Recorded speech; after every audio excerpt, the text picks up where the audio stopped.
Hello, my name's Dave Ralph, and you're listening to the House Culture Podcast. House Culture. Hello everybody, and welcome to a brand new episode of the House Culture Podcast with me, your host, the managing editor at House Culture, Matt Rouse. The summer season is definitely over, and I hope we can offer you some hot topics to keep you warm over these colder days. If you're a regular listener, you know the drill, but if you are new here, I welcome you to House Culture. We are a collective of house music fans who have come together through their mutual love of the beat to celebrate the spirit of house music. Why not hit us up on Instagram at HouseCultureNet to connect with over 100,000 other dance floor denizens from across the globe. Also be sure to get digging through our back catalogue of podcast episodes. We've chatted to people from every corner of the industry, including superstar DJs like Paul Oakenfold, Roger Sanchez and Fatboy Slim, agenda-setting scenesters such as Pike's Hotel creative director Dawn Hindle and Strictly Rhythm co-founder Gladys Pizarro, and some of the hardest working folks in house music such as Bongo Ben and Paul Linney.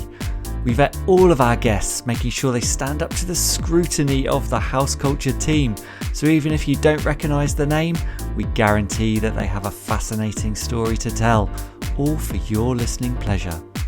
Next up in the hot seat is Dave Ralph, a DJ from Liverpool, who's not only one of the architects of our scene in the UK from his time playing in legendary clubs like Shelleys and Cream, he also laid the foundation for the re-emergence of dance music in America.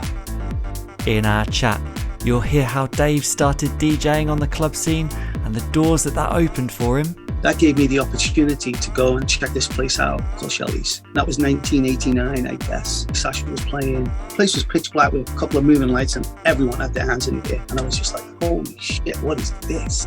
I think that what Sasha had created was this cult of like people who knew.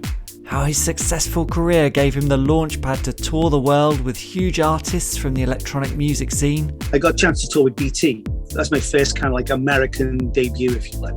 And when I came back home to England, Paul was the first person I rang. And I was like, mate, everywhere was packed. It's ready. So he was like, all right, let's go. And how his friendships that were forged in that early era still exist to this day. Music binds us, really. I'd still go and watch Sasha tomorrow. And I know that there'd be a moment where he'd just turn around and we'd both make this face go, That kind of epitomizes everything about what I love about music, is those moments we go, fucking hell, that is wicked. Strap yourself in for a transatlantic journey. This is Dave Ralph. House Culture. Hi Dave, thank you so much for sitting down with us on the House Culture Podcast today. Your name has been synonymous with some of the biggest brands out there in dance music. You had a hand in creating some anthematic releases. You've toured the world many times and played a major part in introducing dance music back to the US. But before we dig into any of that, we always start at the beginning on this podcast and ask, where did you grow up and how did you first discover a love for music? I'm a Liverpool lad, so full-on Scouser. Went to school a mile away from Anfield. Mm-hmm. So, Liverpool is literally in my blood. And Everton, I was right in the middle of the two of them. Growing up in Liverpool, I was surrounded by music. There was a musical explosion. I grew up in the 60s, 70s. It was incredible. My dad knew some quite cool people. So I was always kind of around music, wasn't a musician. And then, what really crystallized the moment and got me into what I do now was really a stupid youth club disco. And we used to go to when I was probably 15. I would go to disco, and I really used to love Genesis and Tangerine Dream and Yes and Pink Floyd. Absolutely not disco music, not at all. Mm-hmm. And so, we would always be pressuring the DJs. Their mobile thing was called Auntie Lucy's Elixir, and I'd be like, all right, mate, can you play some Genesis? Genesis at that time, they were pumping out quite some hit records. Yeah. But anyway, they would never do it. So my friend Dave Butler, who's an electronic genius at that time, still is now, we decided that we were going to build our own disco. So that's what we did. I built the speaker cabinets and bought some Gauss drivers and put them in there. And he soldered lots of capacitors and all sorts of things together and built a mixer. And we went and bought 2 Garrard SP12 turntables that, weren't very speed or anything like that, because there was no mixing then. And we went back to the lady that ran the youth club disco and said, hey, give us a shot. We'll do it for free and we'll be better than him. And so that's how my love for music started. And then I realized I could actually, I really enjoyed it. And it just went on from there. Amazing. And what did that youth disco think about when you were dropping in some Tangerine Dream and some Genesis? Is that what you were playing? No, we didn't do that. It was more like Supertramp. And definitely some Casey and the Sunshine Band and stuff like that. But there was the odd Genesis track in there. It was strange, Matt, because like I still, even then I had this sense of like, well, not everyone's going to like that, so I shouldn't do it. It was quite interesting. And so that you've obviously bought these decks and you've set yourself up, did that become, were you getting traction and thinking, I want to do this as a career, and you're getting more gigs, or was it like a sideline? What was the end game for you at that point? I think it was entertaining people, number one, and I really got off on that. That was great. And then number two, we were making some money on the side. So I was getting like, 40 quid to go, which was like a fortune to go play these parties. Because, from that, then it was around about the time when I was turning 18. So a lot of my friends were turning 18, hey, come and DJ at my 18th birthday party and blah, blah, blah, blah. So you just become this kind of like, traveling guy that's just putting speakers in the back of your car and turning up at a village hall or at a community centre somewhere and then entertaining people. And from that, it was actually my dad. My dad was always pushed me. He always really got off on the fact that I was a DJ. So David, should get our David to do it. And then I ended up in this guy was opening this new social club in Southport, which isn't too far away from Liverpool. And I became long story short, I became a resident. So I stopped DJing as a mobile DJ and then started kind of like a social club career, which didn't last that long because I didn't really like it. But in the process of that, I got to know a lot of people in the Liverpool kind of scene that were playing in clubs. And this was way, way, way pre-Quadrant Park. This is like years and years before that. Yeah. So there wasn't a Quadrant Park then. It was kind of like the Continental and Snobs and all these other clubs, these kind of really mainstream clubs, which I eventually got to start working in. And that's when I kind of understood that, entertaining was as much a part of DJing at that time as playing the records, And then also, and I still say to this day, programming is everything. You can play the right record at the right time and, it could be anything and it's amazing, and play the wrong record at the wrong time, you kill the room, Yeah. And like a very, very good grounding in terms of putting in those hours and those miles in terms of being able to entertain a crowd, read a room, all of those things that you need as a DJ. You mentioned kind of social clubs and things like that. What was the kind of like clubbing scene like when you were growing up? I mean, you've already DJ'd at these youth clubs and things like that. I'm assuming before you're old enough to get into like proper clubs in inverted commas at that point. What was the clubbing scene like in those early years, and how did house music come into this? So I was lucky enough through tenacity more than anything else to get this job in this place called Bonkers in Liverpool. Bonkers was the first of its kind. It's a fun pub. So you're basically a comedian playing records. At the same time as that was happening, this was in the Dock Road in Liverpool, which was like the arse end of nowhere. It really literally was. It was, highly industrial area with this super cool, trendy little pub that held 150 people that, you'd have a line of a mile long to get in every Friday and Saturday night. It was crazy. When I got a job there, I kind of broke into the Liverpool club scene then. At that time in Liverpool, like, DJs like Charlie C, right? He was the guy. And it was like, it was funk and soul. There was no house music at all. It was like, it was like the SOS band and all that kind of vibe. And I really loved it. And then I got the opportunity because of the success of Bonkers. People would be like, hey, come in, you want to come and do this club night and blah, blah, blah. And Bonkers would finish at 10:30 because that's when clubs closed then. So you're able to go to a club, and go play twice in one night, which was pretty amazing. Yeah. Musically, it was kind of like when I was breaking into that club scene, it was definitely the genesis of bands like Soul to Soul. That's probably the most meaningful one I can think of. I had them on as a PA, paid them 50 quid to come and play a PA for me. And then, I became this kind of like commercial DJ, basically, right? I used to play at a club. I'll get to your second part of the question now. So I used to play this club in Warrington called Mr. Smith's, which held 2,000 people. Like, you know, the DJ booth came out the ceiling. It was just, you know, it was over the top, very kind of like 80s-esque. At that time, you know, stuff like Cold Cut and those kind of things, like that, it was that era. And there was like, you know, Lisa Stansfield with like a kind of pseudo house mix on it. I would play these records at the same time that, you know, rags like the sun were like, you know, rave music, blah, blah, blah, blah. You know, rave was just, this was like 1986 to 87. Yeah. I found a love of house music then. Eventually around about 1988, somewhere around there, it started becoming way more prevalent. You know, there was labels like Breakout from AM Only and let me think now, Fred Dove from I think he was in W. I think he was like the master. He would send me these Madonna acapellas, and I think he was part of that WEA record pool or something. And he would send me all these like incredible things that we'd be able to drop over. Anyway, I would play every Friday night at Mr. Smith's, and I would constantly be getting told off for playing too much house music. You know, it's like, I see, the place would go nuts. You know, in between playing, you know, like a Lisa Stansfield record or something like that. You know, you get this, I see, you know, or whatever. I got fired eventually for playing too much house music because they kept on saying, we don't want that rave stuff in here. John Smith was a pretty conservative kind of guy. He was the owner. That gave me the opportunity to go and check this place out that a few people had told me about, called Shelleys. And that was like the week after I got fired, I'm just going to go check it out. And that was 1989, I guess. Yeah. And when I walked into Shelleys, Sasha was playing. I still remember to this day what he was playing. It's a record by The Final Word. It's called Dance to the Music. It's a dub version of it. It's just a drone with this voice called Dance to the Music. And everyone, the place was pitch black with a couple of moving lights, and everyone had their hands in the air. And I was just like, holy shit, what is this? So that was like, so you know, I hope that kind of like gives you like that very.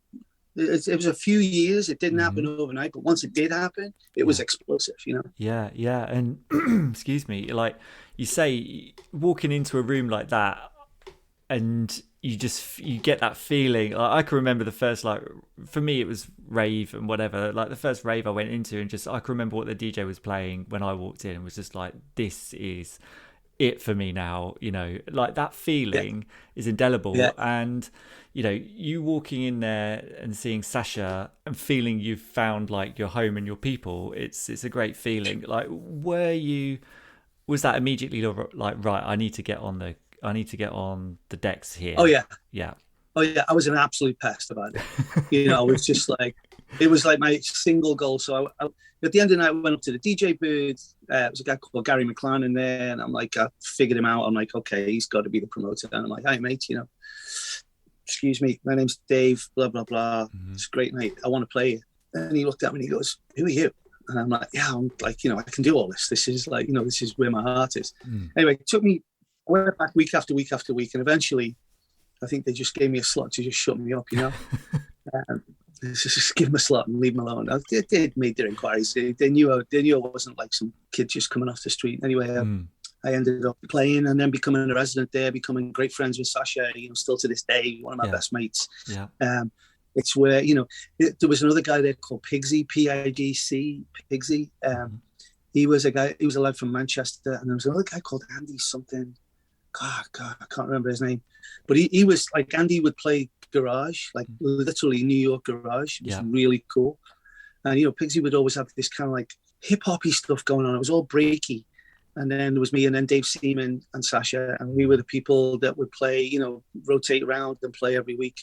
And it was definitely a moment in time, you know. Yeah. And, you know, a very specific moment in time. And for me, Shelleys is this kind of place that I never, you know, I never made it up there, but I've got older clubbing mates who have been, and they talk about it. And it's not something that you hear that often talked about. You hear more about things like Cream or things like that, and like, you know, later on, and even like, you know, you mentioned Quadrant Park as well, and I'm sure we'll kind of come on to that as well. But, you know, so what was it that made, we've talked to Dave Seaman on this podcast as well, and talked to him about Shelleys, and What was your impression of the club? What made that place so special at that time? Was it just because it was all new and underground and you felt like you discovered like a secret, or just the music or the vibe, or what? I think, you know, when you look around England and what else was going on around that time, Shelleys was unique because of, number one, the music, because the music was very, very Italian house, right? It was really that vibe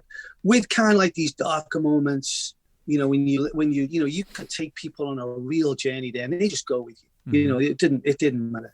I think that what Sasha had created before any of us, you know, even Dave Seaman got there, was this just kind of like this cult of like people who knew, right? And it was all word of mouth, and you know, you couldn't get it. I mean, this place would hold the legal capacity. I think was like 900, and they used to ram 1,700 people in there, so it was tight, right? And you know, when it's that tight, there's no room anywhere. Yeah, so you can't help but like, especially with the drug culture around at the time, you can't help but like just be with your neighbor, right? So then, you know, and all of a sudden, you know, you feel this vibe. You're on that, you know, you're on this pill journey or whatever it is, right? And you're looking at each other, and the music's there, and then all of a sudden, it's just magical. And the music separated it from everything else. Like, so Shelleys on a Friday night, which was Delight, was totally different to Saturday night. So Saturday night was like Daz Willett and a bunch of people like that, but it was all real happy hardcore. It was fast, it was furious. It was it was very speedy, if you like, if you want to like a good description of it. Shelleys wasn't, you know, Shelleys on a Friday night wasn't like that. You know, there was this, everyone used to do this wave like this, you know, everyone had their hand up doing this, like seeing the whole, it was the Shelleys way. And then, you know, you'd be down, my first few weeks there was me being on the dance floor, you know, off my nuts on and just, you know, hugging people, you know, in these wonderful breakdown moments. And so, you know, I think that was just what was so beautiful and unique about it. And then obviously everyone who came in the wake of Sasha kind of like, you know, wanted to continue that and perpetuate that feeling. You know, they wanted, because, you know, as the DJ in there, the sound system was shit. It was terrible. The monitors were dreadful. The decks jumped. Everything was just wrong about it, you know? Yeah. But it all worked, you know? Oh, incredible. And like, just top of mind, what is the ultimate like Shelleys track for you? What takes you back, apart from when you walked in and heard Sasha playing? That's a really good question. I think Frank the Wolf, the tape, would be it. You know, when I said to you before, there's just like all this Italian house and then all there'd be these dark moments. It was the dark moments that really stood out to me. You know, those tracks that you just be like, holy shit. There was another one called DJ Fop that just had this kind of like chord progression going through it. It was like up and down. But Frank the Wolf, the tape, you know, for me. And then that was the first time I'd really got an a cappella to work with a record too. So I used to use this track called Brass Disc. And, you know, this Frank the Wolf track, when, you know, tell the DJ to put the brass disc on, and then just this mishmash of nonsense. It all worked, and everyone just go fucking mental, you know. So it was definitely that record, and then obviously, you know, Bassheads as well, which is when I played that there for the first time off cassette. I mean, you know, that was just still to this day, I'm like, holy crap, I'll never forget that. Well, yeah, I mean, we'll come to that just in a sec. The Frank the Wolf, the tape that was actually on the first ever like rave tape that my brother bought my older brother gave me, and I listened to, and this was like, what the hell is this? It's nothing I've ever heard before. I just need to know more. It had that track on it as well. Great track. So I love it. I absolutely love it. So my hair stood up when you said that. So that was great. So Bassheads. Let's talk Bassheads. So how did you get involved with that? And specifically, you know, is there anybody out there? Obviously, it's a massive anthem. Still does the damage to this day on the dance floor. Tell us about how that came about and what went on. What you put into that track? So going back to the Liverpool mainstream clubbing days, which was like there was a moment in time when there was a bit of a crossover. I was still like the mic out and telling people they look like shit and all that. And then, but, you know, in the same sense, I was like really focused on finding this great underground music.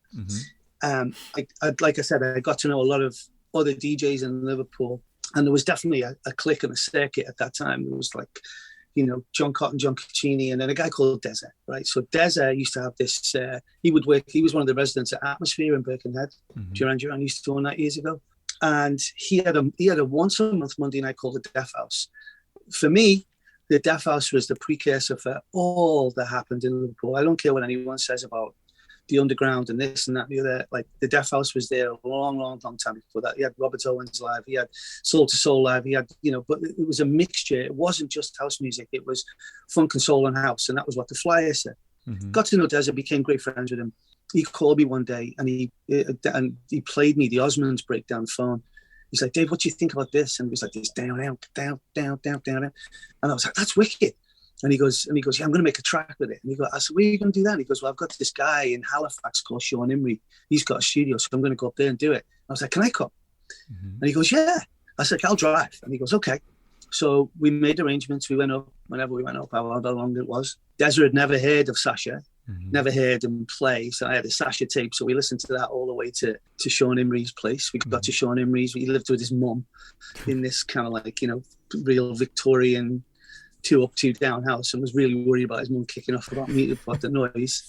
But, you know, and then we started kind of like, Desert brought, you know, the Osmond stuff. We brought the Pink Floyd thing. We had the African Bambata thing. And so the three of us just sat there, and in one afternoon we made that record. And it wasn't perfect. It was good, but it wasn't perfect. It wasn't right. It wasn't mixed properly. And I had the tape of it. And then I took it back, and Des and me as well come from this culture of like, don't tell anyone anything. Don't, you know, 'cause now it's very different. It's very collaborative now, right? So, but then it was like, cover up your label. Don't let anyone see it. You can't let anyone else have this record. Got to have the exclusive on it. So he was like, don't play this to anyone, D. And I was like, yeah. So we went. You know, I get to the Friday after, I just couldn't help myself, and I played, and then I played it in Shelleys. I called Desert the next day, and I was like, mate, that record's fucking massive. And he goes, what did you play it out for? I can't believe you played that out. Oh no, it's the end of the world. My involvement on that record became kind of quite satellite in the end, because I had just other priorities. I was just really into my DJing. I didn't really want to become this music producer. Desiree had hooked up with this guy called Nick Murphy. Nick had a really nice studio in Wallasey, on the Wirral in Liverpool. So, you know, when we all did get together, I did the marimba bit at the end. That was me. I played that in. It was all like on this tiny little Atari onto tape. So it was like, you know, 50 takes to try and get it right, because we're all on the mixing board and we're all doing this. It's like so easy to do things now, but then it was really difficult. Yeah. And then I kind of backed away from it. So my credit is really, you know, mixed by Ralphie. That's what it says. But I did have a lot more to do with it than that, and I don't care. You know, I'm not bitter about it or anything like that. It's, you know, they went on to make a really successful band out of it. I worked with them again on their album, which didn't really do all that much, but you know, that's how I got into it. That's how As Anybody Out There became. And Sean Imrie, sadly, you know, should be remembered, because he ended up committing suicide at one point. You know, I don't know when, which was really dreadfully sad. But you know, it definitely was, you know, Desert, Sean, and me that made that record. I never ever saw Sean again after that session. Actually, it was like that one time I ever saw him in my life, and I never saw him again. And the next thing is, oh my God, he killed himself, and I was like, oh, that's dreadful, you know. But so, wow, a fitting tribute, to be honest. It's still. You hear it all the time, and when that piano comes in, it's just all bets are off. It's just that's it. It's awesome. Report to the dance floor. Cool. I mean, so at that stage as well, I want to talk about 3-beat records as well, because what was your involvement there in Liverpool? For me, it was always, if I was coming up, you know, I was down in London or whatever, and I'd come up and go to Cream. It would be a weekend, and it would be, okay, you'd arrive in Liverpool and I'd buy some tracks in 3-beat, and then I'd like go back to the hotel, and then I would go out in Cream, and then that would be it, and, you know, come back. And that was always, you got to tick that off. So, you know, I know that you were involved in 3-beat in there, and like maybe over the counter over the years might have bumped into you or whatever, I don't know. But so talk to me about working in a record shop during that kind of peak era of that progressive house trance kind of vibe, what was going on in the mid to late 90s. record stores in general at that time were the nexus for everything, right? That's where you went to find out where the flyers were. That's where you went to get the record that you just did tongue play the night before, or, you found out the title of a track that someone's playing, or just to go in and kind of like hang out or whatever. So I was working at Bluebird Records, which Pete Waterman, Pete Waterman did this roll up of like a load of record stores all around the country. He bought Eastern Bloc, he bought Bluebird, he bought a lot of things. I ended up working at Bluebird, got fired from there after about 6 months. Not for my own fault, but that's another story. And then, I got a call from John Barlow at 3 Beat. And he said, "Can you come over and talk to us?" And I was like, "Yeah, okay." So I went over and he started asking me all these questions about Bluebird. And I was like, "Mate," I was like, "if you're offering me a job, I'll tell you all this stuff. But like, without that, like, I don't really know." And he was like, "Well, we'd love you to come work here." I was like, "Great, okay." So I ended up working there. At that time, 3B was really kind of like hip hop and strictly rhythm. It was really, they didn't sell any trance. They didn't sell really any progressive. There was no one there that knew that. They used to sell techno, like Andy used to sell the techno in there. But in terms of like progressive and trance music, they just really didn't stock that. So I was able to kind of like, when I went to work at at Bluebird, John from Eastern Bloc was kind of my mentor. And he was like, "Look, you really like all this European," we used to call it European techno, not trance. "You like all this European techno stuff. I think, I like it too. So this is really like the playbook for that." So he really taught me and gave me a lot of insights into, working behind a counter and pushing records on people and what to buy and what not to buy. So I went to 3 Beat with all that knowledge and was able to kind of like, really help the store, like improve its sales base, basically. I didn't really know what I was doing, to be quite frank and honest. I was just kind of like having a great time and selling the music that I really liked to people. They would come in and be like, "All right, mate, have you got anything new on, have you got any new virtual symmetry? Have you got this? Have you got that?" And then over time, you actually start to identify the customers that are going to come in and spend. And then, you'd slide them the record, be like, "Hey, there you go." But what was interesting was every Monday, there was no internet really then. So every Monday I'd do my calls with the distributors. And one of those distributors was Arabesque. And Arabesque was a guy called Martin there who I used to love. And he would sell me a lot of this kind of like, European stuff that, no one really had. And I might buy 2 or 3 copies of them, or I might buy 10, Anyway, one day he played me this thing down the phone. And I was like, "How many of those have you got, Martin?" And I always insisted I was his first call too. I was like, you got to do me first. I buy the most stuff. I've got to be first. So he said, "Well, I've got 2 boxes, which is like 70 records, right?" So I was like, "I want them all." And he goes, "I can't give you them all. We've got loads of other people." I was like, they're not going to know. It's like, it's fine. Just give them all to me. I'll buy them. I want them all. Send them now. So we had this kind of like debate about it. And in the end, he relented. I sent one of those to Pete Tonk. And he played it that week. And it was 7 days and 1 week PB, 7 days and 1 week. No way. And then I was the only record store in the country with that record, right? So I was selling it for like 50 quid, like a pop. Everyone wanted it, right? So I was just being absolutely gouging. And that's when John Barlow said to me, he's like, "What do you want to do?" And I said, "He said, "What do you want?" So I was like, "I'd like my own record label. I'd like this." He's like that. He said, "I'm going to set you up with a record label. I'm going to do this. I'm going to do that." So he really helped as well at that time. And I just signed a publishing deal, so I was able to get the studio going upstairs. So it was like this, at that point in time, 3B was like a real nexus. And like I said, and it really kind of grew as a business. And to your point about Cream, then it became like the record store to go to, because down the road from Cream, everyone would come in Saturdays, and you get the transients coming in, the ones that came from like for Tony DeVitt, and then you get the Oki ones coming in, you get the Sasha ones coming in, you get the, it's really interesting. Yeah, and I'd imagine you have to be pretty skilled when you're behind the counter of someone coming in saying, "Oh, I heard Oki play his tune last night. It goes like do do do do do do," and you're like, well, I mean, we were real dicks about that. So you get like that guy that would be like, "Hey, there's this record that goes bum bum bum bum," and every time we would just be like, "Hold on." And just turn the music off. The whole, the music behind, just turn the music off. "Do that again, mate." And then we'd all look at each other. And the guy would go,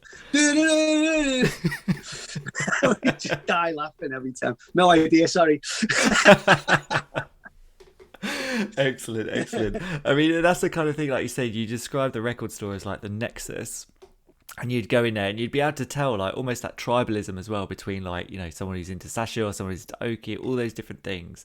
And that's something, do you think that's missed in the modern world? You know, this it's all kind of shifted online now, and there's not necessarily so much as a monoculture. Everyone's like into like their own little niche and things like that. But do you think there is a good argument for these record stores are missed these days? I think, oh God, it's a really, God, we could spend 5 hours on this one, but but I won't. I think philosophically, you know, where we are right now with technology and availability of music is causing music to happen a lot quicker and not last as long. That's my opinion, you know, because it's a slow burn with a record store, right? You know, the distributors got the record goes out, people buy it, the DJs have got the promos. The only time you're ever going to hear it is on a specialist radio show or in a nightclub, right? So all that creates this like community of like, I've got to have that record, I did it myself with Mr. Fingers, Can You Feel It? First house record I ever bought. I had to drive to London to get it, to Groove Records in London. It was the only place I could, you know, think that may have it. I got it, but that was, you know, and in the sense of that, in that moment, I dragged people with me who all went to that record. It was a community around it. Now, it's kind of like, it's very kind of like, there's this new record, you've got it before anyone else, and 2 weeks later, it's gone. Right, 2-3 weeks later, there's no real longevity, and that's like, I'm not saying that, you know, the old days were better, you know, or any of that kind of stuff. It's just really different now. So I think what I see now is people taking, you know, a record and making it their own via their own edits, or you know, just changing it enough so that it is theirs and they're the only person with it. That's how if that parallels makes any sense at all, right? The uniqueness that everyone sought as a DJ to have those like really, you know, incredibly rare records that no one else could have at that time. It turns into edits for me. Or, you know, sometimes people will be like, hey, can you get the a cappella for that? Like, I've got a great idea. They don't want to remix it. They just want to make their own version of it so they can play. Totally. And, you know, it's almost like an extension, like you're saying, of you playing in Shelleys or using a cappellas and doing those kinds of things as well, like doing something that was completely unique to you, and that someone coming to see you, you're the only person that would be playing that to them and presenting that to them. Absolutely. Yeah. I mean, I'm looking in the background as well. You've got loads of vinyl there already. I mean, we've spoken to a lot of DJs on this podcast over the years, and there are some that are like, I'm holding on to this with my death grip, I'm never letting go of any of this, and some are like, man, I've just been happy just to shift this out of my life because it's just been weighing me down. Like, where do you stand on that scale in terms of your vinyl? So I'm in love with the music, not the media, right? And the reason that I have all this is because I'm assuming one day, if I don't die anytime in the next 20 years, I will digitize all that and get, you know, there's certain records that I would never, ever not want to be in possession of because I affiliate them with moments in time more than anything else. And so there's a memory there. And, you know, memories after the life that I've led, memories are few and far between. So it's kind of like, you know, you look at that record, you go, oh, man, I remember dropping that. It was like awesome. Those are the records I keep. Right, I might not actually love the piece of music, but I just remember that I want that affiliation with that record. So I know there's two schools of thought. You know, people are like, "You got to do a vinyl set." Like, that sounds a terrible idea to me. That's just the worst idea ever. I mean, you know, why would you want to struggle like matching two beats with two records that could skip at any time? You know, and you can. Like, you know, I'm not saying you press the sync button, you can be just as creative on a CDJ or whatever as you could be on even more creative as you could be with a turntable and a traditional piece of vinyl. So, you know, after having DJed for over 30 years before I kind of stopped, you know, I've sweated blood, tears and snot for my art. So I feel no desire or need to go back there and start sweating again, you know, because I was intolerable. You know, people could not talk to me while I was playing. You know, I'm like, because it would all be about these long mixes. The longer the better. Oh, just got 3 minutes out of that one together. That kind of thing. And then scrabble for the next record. It's like, no, I don't want to do that. I want to be able to loop something at the end. Just take my time. Yeah, and I've done that loads of times now. And it's not that I only DJ for fun now, but it's kind of like, when you can do that and you understand the equipment, it's just mind-boggling and it's groundbreaking, and you can then become really creative about it. Yeah. So no, they're there, and they're more for soundproofing. I've got a load more in the house too. They're more there for soundproofing than anything else because it's my studio. So it's kind of they make great soundproofing records, really, really great. Not soundproofing, but they deaden the room. Yeah. That's good advice, definitely. And it's a lot easier these days as well to not be like breaking your back, like taking bags of records with you and turn up at gigs, especially if you're playing a long set or whatever, or even like when you're touring, and just that worry of, are your records going to arrive, and are they going to be in a good condition when they get there, all that stuff. I mean, in terms of touring as well, you have a close relationship with Paul Oakenfold, and you've toured with him and the Perfecto crew, and in my mind there's like the timeline of that Perfecto tour in the late 90s, early 2000s, try like almost kickstarting that dance music revolution again in the US, and obviously you're a part of that. I mean, what was did you guys kind of set out to do that, and do you look back and be like, hang on a sec, we had a real hand in reintroducing this sound to the States, or do you think it was right timing, or what was your sense of that tour at that time? So, well, let's go back a wee bit, right? So for me, America, like I came to America for the first time in 1984. Loved it. Always wanted to live here. It's like that was my biggest bucket list thing.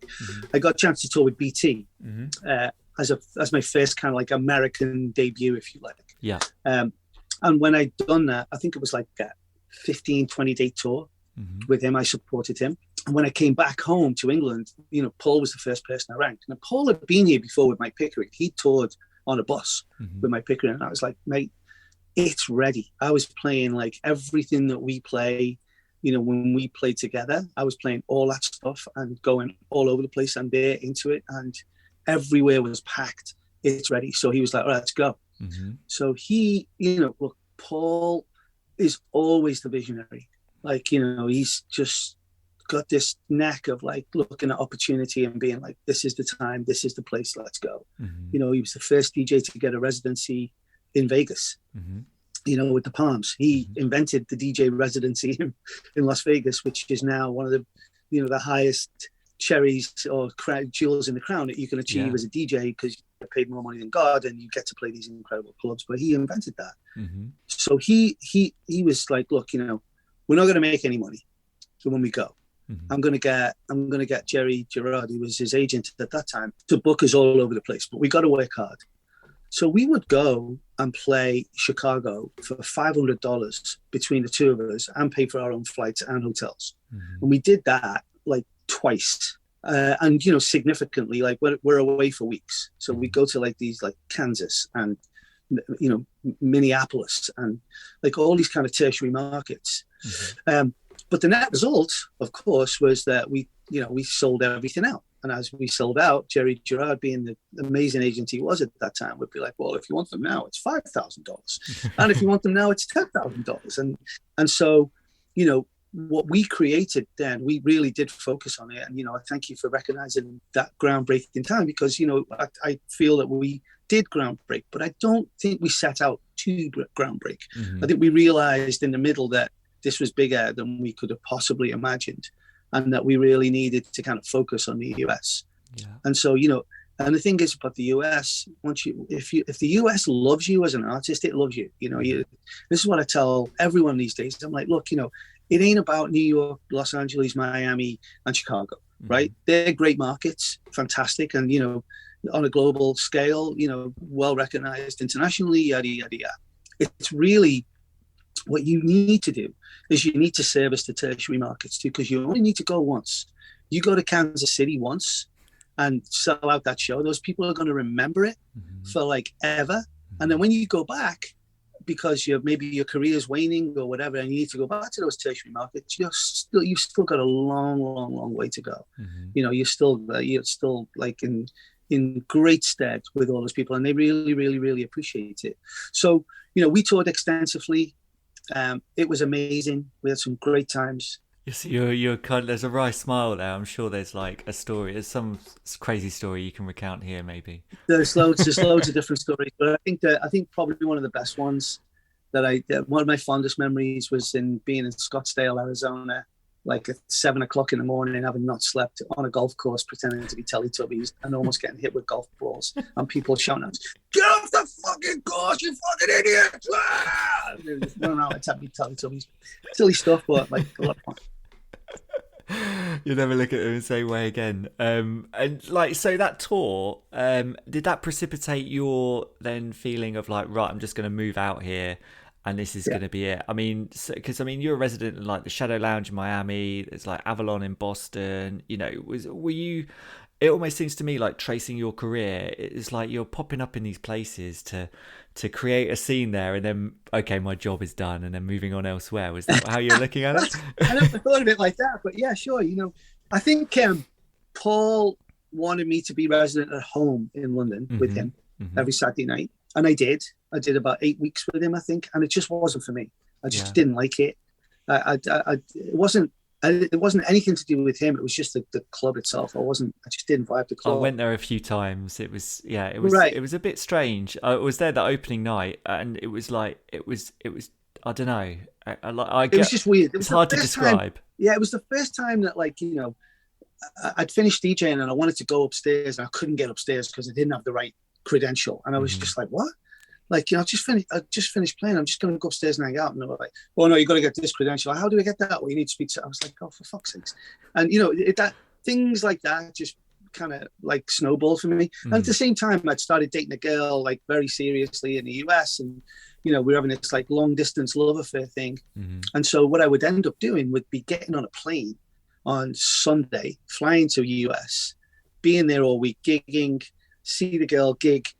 And then Thursday, fly back to London. So I was back to Saturday. And this was like every week. And after about 7 weeks of it, I was just like, oh my God, I'm going to die.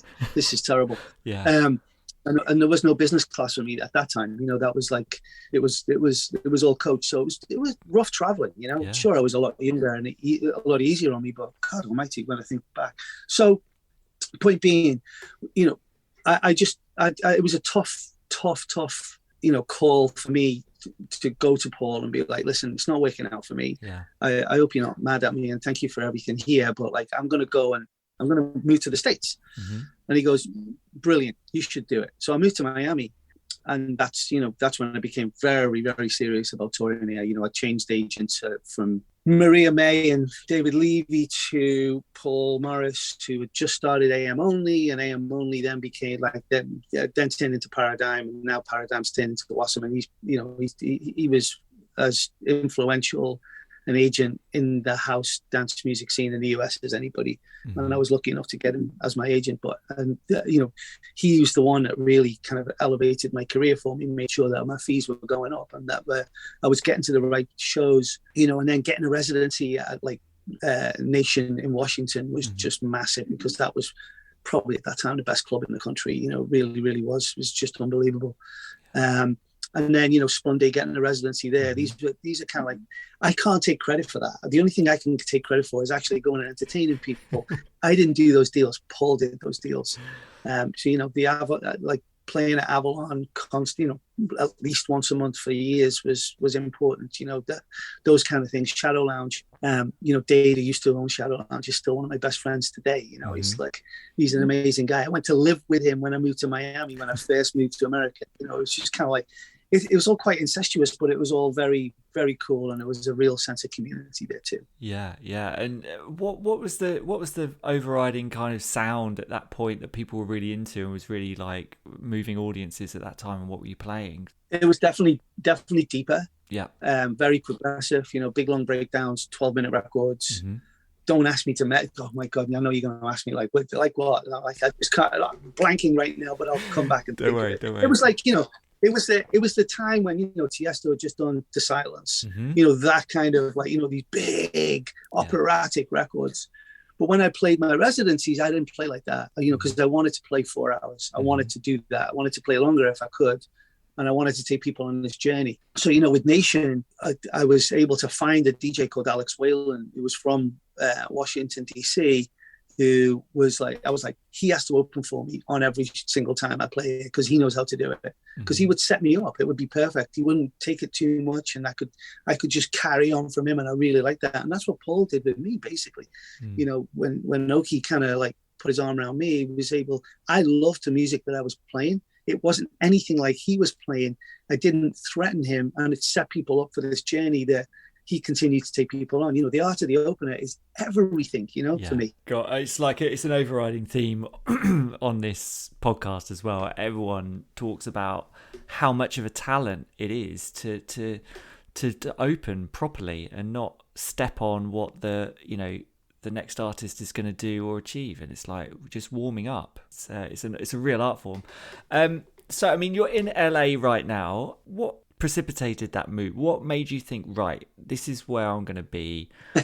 This is where, I'm sure, I don't want to predict or anything here, but I'm sure a Scouser in LA is quite rare, right? I mean, how many? No, there's a few. Is there a few of you? There's a few, but everyone kind of lives in Santa Monica. Like there's a big English contingency in Santa Monica. When I moved to America, I made a very conscious decision that I didn't want to be around English people, not for any other reason. That I just didn't want to continue the culture that I came from. I'm in America now, so I want to embrace that. But to answer your question, I built a club in Boston called Royale. It used to be called a Roxy. And we'd run that for 4 years to great success. It was amazing.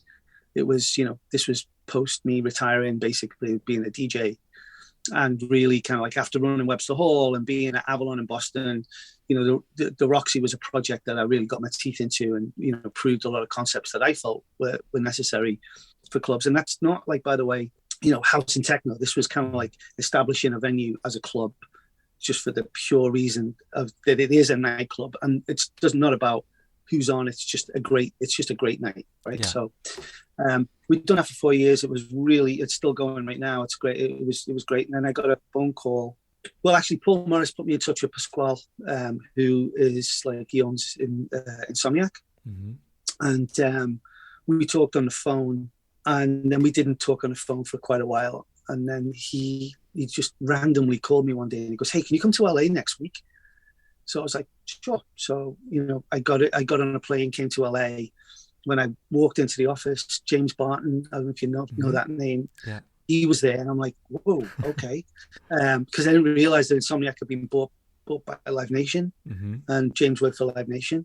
Of course, so just like Pasquale, John Boyle, who's the CEO of Insomniac, Simon Lamb, who was the counsel, and Pasquale, so I walked into this like, oh, okay, what's going on here? And basically they offered me a job, So I went back home. I talked to my wife. My wife has her own career going on. I was like, how do you feel about moving to LA? And we lived in New Hampshire at that time, so we lived out in the sticks.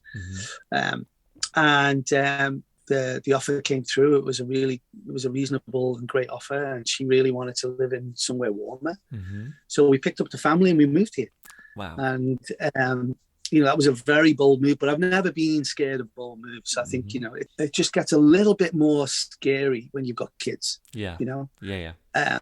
So, but we did it. We moved to LA, and I started working in Insomniac, and, as head of talent at a time when they were growing as a business, going from like doing 3 or 4 festivals to like, 30 festivals. So, I was able to scale the team, change the way that things, talent buying worked in many ways, work in that Live Nation infrastructure, and really kind of like changed the game a little bit, which was, that was kind of cool. I did enjoy my time there. It was despite the fact it was super stressful, it was a lot of fun, kind of like disrupting the business a little bit. That was fun. Yeah. Incredible. And I want to talk about kind of what's happening right now, and what you've done this year and everything as well. And thinking about Rosala, Everybody's Free, it's an anthem. It's been around for nearly like 3 decades now, and you've had tell us about how you came to remix that track or reproduce the track, or what happened there. It's it's obviously taking on something that's such an anthem, and is a big part of so many people's lives in the dance music space. What was your thinking behind it? Were you frightened of doing that? Did you always think, I want to do something with this? Tell us about that. So I met Rosala. I had a night in Liverpool called Bliss on a Monday night, and I told you we put PAs on and stuff. So she was a PA, came in, met her, and she was quite lovely, really lovely. And then she played the Shelleys too. So I kind of, we connected a little bit. I made sure she was okay. So we always had this thing. The lads in the record in 3-beat used to always take the piss. It was like, to Dave, they had a white label that they signed. To Dave, lots of love, Rosala. Thank you for my career. So very familiar with her, obviously, and Everybody's Free was just a moment in time. Right in the middle of pandemic, a friend of mine sent me over a version he'd done of it, right? And I owed him a favor, right? So he said, what do you think? And I'm like, yeah, it's good. I said, do you want me to do a mix for you? It's like I'm sitting here on my thumbs doing really nothing right now, so like I've got loads of time and I'm making a ton of music. He goes, yeah, great. So when I sat down with it and I listened to it, I always used to love Shades of Rhythm, right? I loved Shades of Rhythm. We've interviewed them for the podcast as well, because I'm from Peterborough originally, and like Nick's from Peterborough as well, so nice. It was like hometown boys. But yeah, go on. Sorry. Shades of Rhythm for me were like they just always did something a little bit unique and different. It was quite breaky and really ethereal. This like these beautiful strings that they used to put up across stuff, and so when I sat down to kind of like, rip this track apart, I was like, I want to do something kind of like Shades of Rhythm, esque.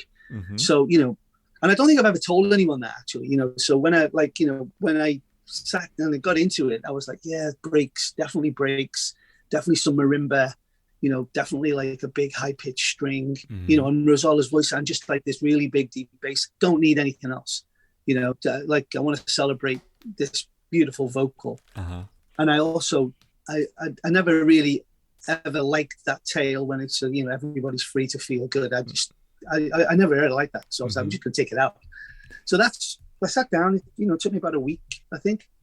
Sent it over to my friends, and my friend was like, yeah, this is great. We're not going to do anything with this. So I was like, all right, cool. And I sent it to Tong just because I was like, hey, Pete, I just finished this. So I kind of like, I took this position on the track of like really putting the vocal right out there, and really kind of like, stripping the backing track down, but giving it like that, that emotion and trying to recreate a moment in time, give a nod to the track itself and kind of update it a little bit, but not try and make this like big piano anthem, whatever, I just didn't want to do that. So I sent it to Tom played it, and I was just like, holy crap. I sent it over to Oki. I was like, hey, along with a bunch of other music that I've been working on, because that was all I did during the pandemic. I think I made about 20 records, to be honest.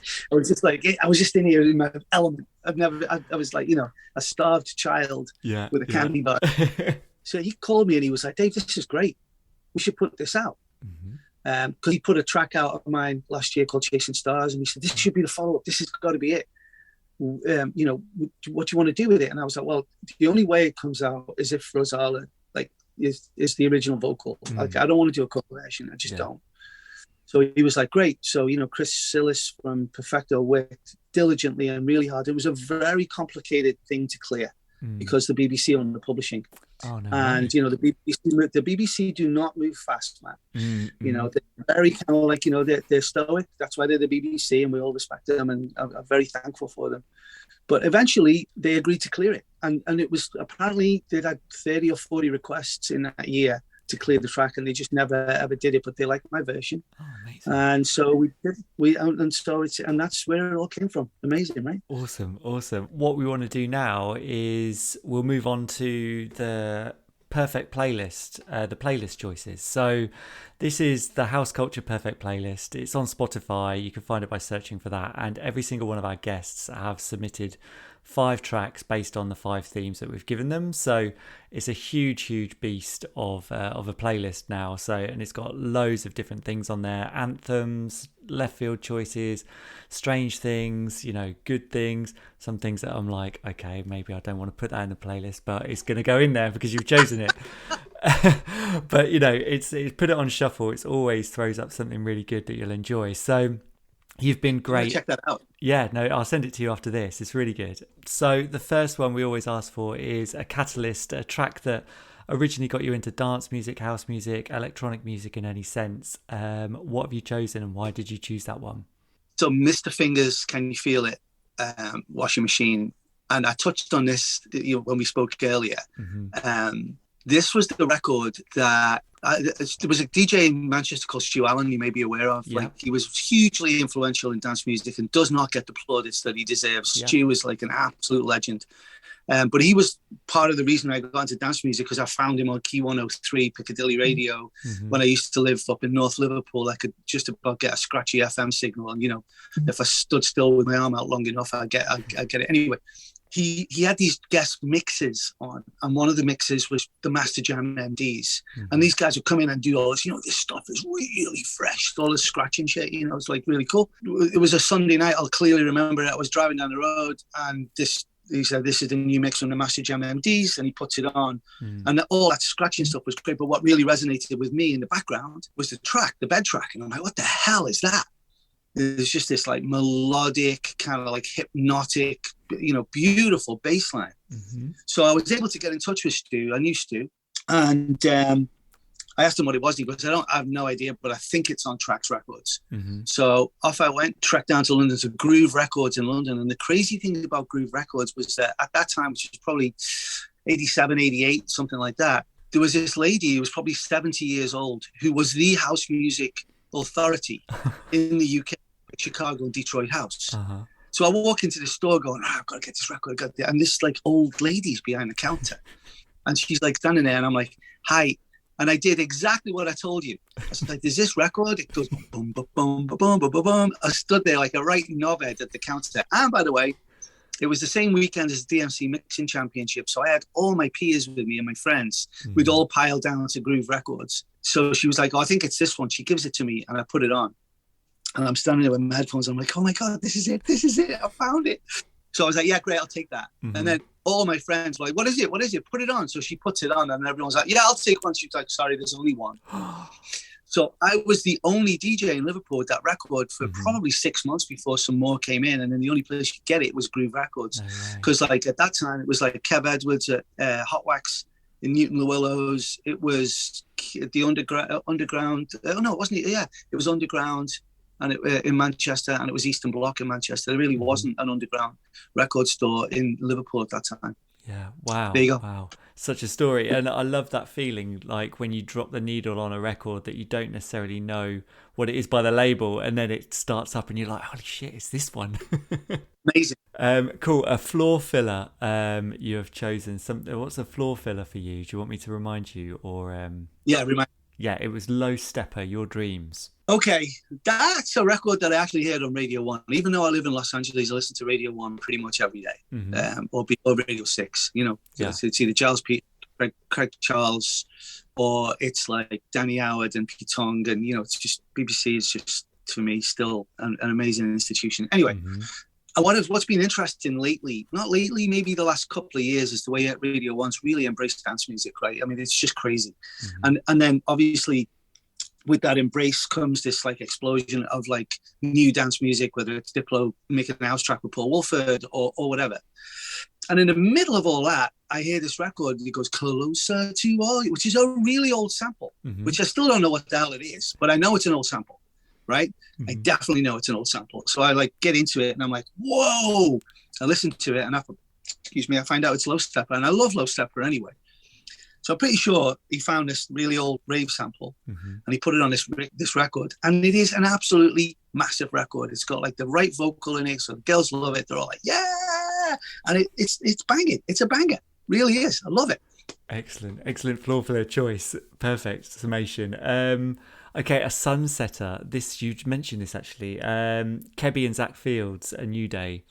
Okay, so, I'm still a geek. I'm still a record geek.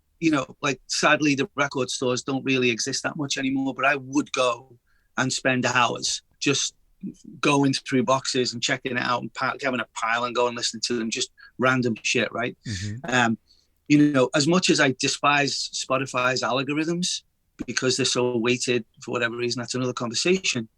It does spit out some really interesting stuff sometimes. And so when I was putting together this Kygo show in Cabo San Lucas and I was looking for support ideas, there's all sorts of little different resources that I use, but one of my things spat this record out at me. I was like, Kebby, I've never even heard of this guy. And I put it on and I listened to it like, I don't know, 5 times, one after the other. I mean, it's just perfect. It's so well paced. It's beautiful. It's everything I used to love and still do love about, dance music in general, because it's got emotion and it just feels like, sunset, that record coming on, I would probably cry. It's all about the context. Yeah, no, it's incredible. I wasn't familiar with it either. And when you sent it over, I had to listen to it and was like, wow, this is just washing over me. It's lovely. It's beautiful, right? Yeah, really good. So different. It's like really weird. He's from Canada. I looked into him. He's from Canada. He's not really made that many records. He doesn't have that many followers and all that kind of stuff. And that's what I hate about Spotify, because it's a popularity contest versus like a great music contest. And so I'm glad that I was able to find him and, hopefully brought him to, I've put him on a few mixes that I've done and I've like told people about him. So hopefully, we'll get him some more listeners. Cool. Yeah. Check out Kebby if you haven't already. It's amazing. And yeah, so a tearjerker. So I don't know if you're familiar with Ryex, but he's got the voice of an angel. He's managed by a really, really good friend of mine called Steve Satterthwaite from Red Light Management. I discovered Ryex on another kind of like Spotify mission one day. Actually, no, I didn't. That's not true. Jason Bentley, who used to have the morning is eclectic show in Los Angeles, who was probably one of the best radio shows in America, because American radio is super bland. He played a Ryex track and I was like, wow, that sounds really good. Got into Ryex. Had no idea that my friend managed him. He and I will go backwards and forwards now and again, and I'll say to him, hey, if you had this guy, you should like look into him. He's really good. So I sent Steve, I was like, hey, this guy Ryex? He goes, Dave, I fucking manage him. I was like, oh my God, that's amazing. But, so Rye's got like a very special place in my heart because he's a close friend who manages him. But, right in the middle of the pandemic, when everything was closed, I got a call from Steve and he goes, hey, Rye's playing at the Henry Miller Library in Big Sur in California, which is Northern California. I can't get you any free tickets, but it's only for 150 people, socially distanced. You got to wear a mask all the time. If you want to go, I can, I'll make sure that you get a ticket because it'll sell out. So that was that's why Rye's so important for me, because it gave my wife and I a chance to escape for a weekend. And we drove up to San Francisco, like right in the height of the pandemic, when there was nothing on the roads. It was really like crazy. And we sat there and we listened to Rye play for 2 hours with just him and another guy on keyboards playing live.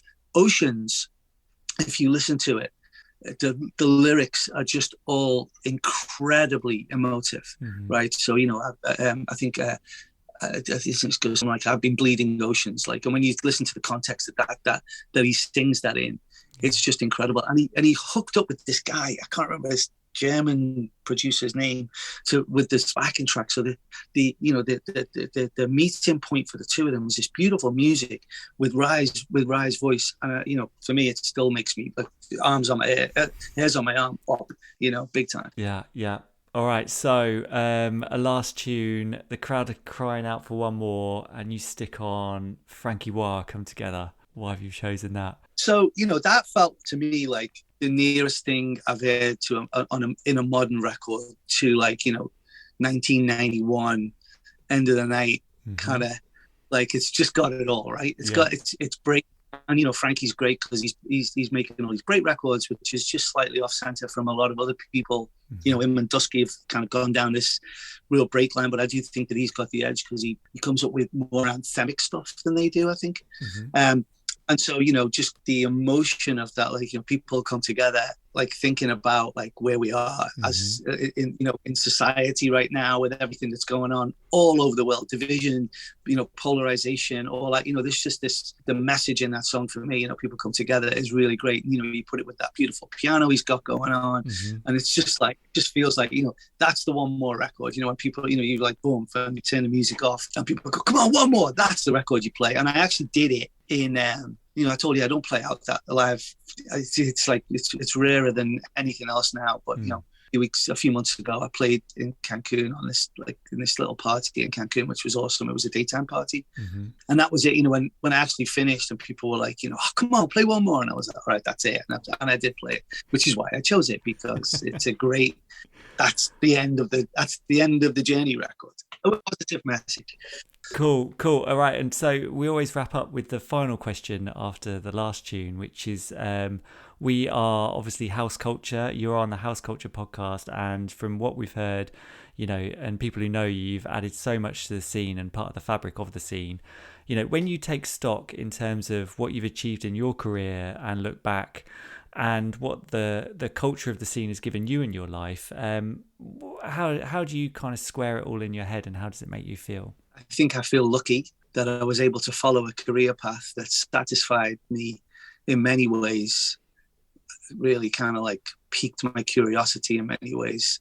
And I've been able to put food on the table like every week. I feel lucky about that for sure. I feel like there's still a lot more to do. I don't know what that is, but I'm certainly still driven. I don't think I've, when I say driven, I definitely don't have the energy that I used to have, but I'm certainly still driven. And, having been doing this for as long as I have, I guess, I'm super thankful for the people that I've met that I can call friends, because music brought us, it sounds really sycophantic, but it's absolutely true. Music brought us all together. And music binds us really. I'd still go and watch Sasha tomorrow and sit, probably wouldn't be on a dance floor now, but I'd certainly be sitting close to him, whatever. And I know that there'd be a moment where he'd just turn around and we both make this face go, and that kind of epitomizes everything about what I love about music, is those moments we go, fucking hell, that is wicked, right? And I'm sure you've done it too, Matt, right? It's just like, wow. Yeah. It just does, and it's coming. It's coming. Like, you just look around and you see it and you go, whoa. So all that, I definitely feel a lot of gratitude and thanks. And, hopefully the next 10 years will be as interesting and as diverse as the last 10 years. And then I think I just want to go sit on an island after that. Why not? No, that's a brilliant final summation and a brilliant final thought to end on. No, so thank you so much. That's been really interesting, and love chatting to you, Dave. Thank you. Thank you, Matt. Thanks for the time. Really appreciate it. House Culture. I hope you enjoyed that one. I love that chat. What an interesting journey he's had. Shelleys, Cream, home in London, all of his hard work in the States. I'd like to thank him again for taking part, and I hope he makes it to that island. As you might have guessed as well, this interview was recorded before the sad death of the legendary DJ Stu Allen, so big respect to Dave for recognising that man's talents and contribution to our scene. If you want to hear the kind of sounds that Dave is putting out right now, you can of course hear his most excellent remix of Rosala's Everybody's Free on Spotify, as well as his own recently released original material. His latest single is a dreamy downbeat journey called Awake Again, and I highly recommend you checking that out as well. And whilst we're talking about tracks old and new, you can find our House Culture Perfect playlist on Spotify that features all of the choices from our previous podcast participants, standing proudly alongside Dave's additions as well. Can You Feel It by Mr. Fingers is already in the list, as it was Roger Sanchez's submission, so I've put in the B-side Washing Machine, as Dave did mention that one as well. I've also thrown in Dave's ultimate Shelleys tune, The Tape by Frank de Wolf, just because, as you heard, that track means a lot to me as well. Once you've got that playlist cranked up, please do all of the other good stuff to help support this podcast. Loving, liking, tweeting, sharing. You can even leave us a nice review. We love to hear your feedback, and all kind words will be paid back with a shout out on a future episode. This time around, I want to say a big hi to Adam George, who got in touch on Instagram to say that he loved our episode with Roger Sanchez, and as Another Chance is one of his all-time favourites, it was great to hear Roger talk about it in depth. Thanks, Adam. Glad to hear you enjoyed it, and I hope you like this one as well. If you're one of those people that struggle between episode releases, make sure you keep abreast of everything else we do as House Culture by following our Instagram feed at HouseCultureNet or the hashtag #TrueHouseCulture. Finally, if you want to get in touch with me directly, you can also find me on Instagram at DJ Matt Rouse. Thanks for listening, rave safe, and see you next time. House Culture.